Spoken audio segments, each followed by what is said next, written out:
Let's shift focus then to Sriram City and connect with the management to understand their third quarter highlights as well as what's brewing in the company.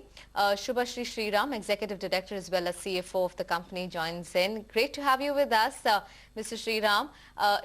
Ms. Sriram rather. Now you did post strong third quarter results with one of the key highlights being strong AUM growth of nearly 17.6% on a year-on-year basis led by SMEs and two-wheelers. Now is that a trend that's sustainable, and how do you see SME two-wheeler as well as gold loan book contribute to growth ahead? Yes, sustainable, but maybe not 17.5 or 20% on a quarter-on-quarter. We should be able to definitely do 15% upward the next years.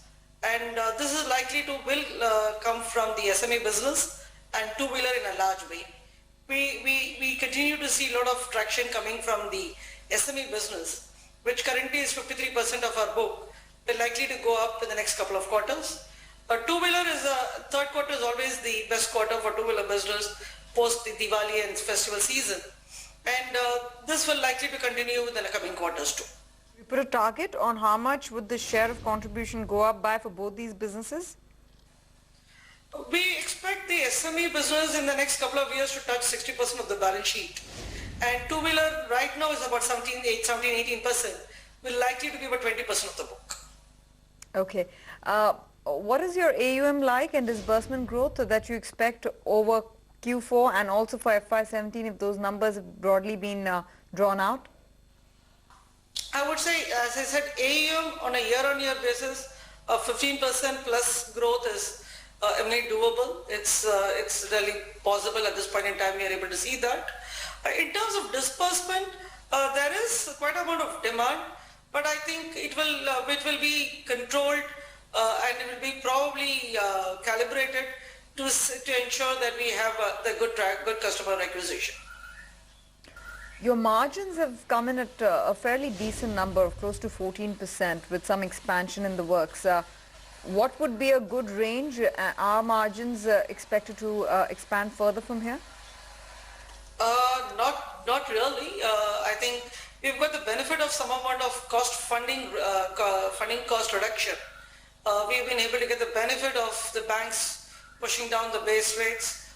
We've been consistently accessing the market both for CPs and NCDs the last couple of quarters, and that has helped us bring the cost of funds sequentially down, and that has helped increase the margins.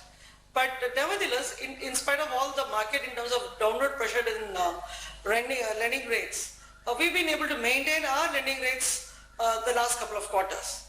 So it's likely to be at this range. They may not be 14 on a sustainable basis, but definitely 12 to 13% on a sustainable basis.